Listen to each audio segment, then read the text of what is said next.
people whose loved ones are in the hospital for any reason whatsoever, and people like me who miss my husband, miss their parents, miss their siblings.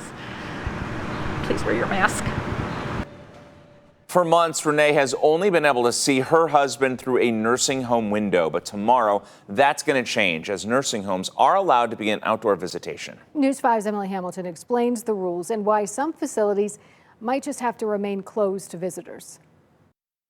30 minutes may not seem like much, but for families who relied on technology and window visits since Governor Mike DeWine shut down visits to nursing homes back in March, Monday will bring a half hour of much anticipated human connection.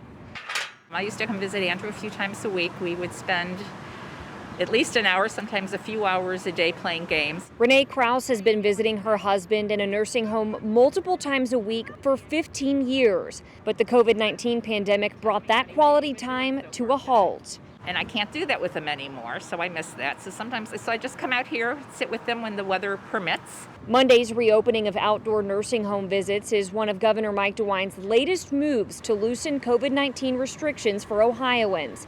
But before allowing visitors, DeWine is advising facilities to consider COVID-19 cases in surrounding areas, staffing levels, testing capabilities, and nearby hospital capacity. I'm okay. How are you? These reunions come at a time when the latest weekly totals for infections in long-term care facilities statewide show nearly 1,300 positive cases, a 41% increase since late June. It's their home, and they haven't been able to see their loved ones, their spouses, like Renee and her husband, Andrew, for a good few months now. Richard Schwalberg says staff at Menorah Park will be heavily supervising pre-scheduled half-hour patio visits.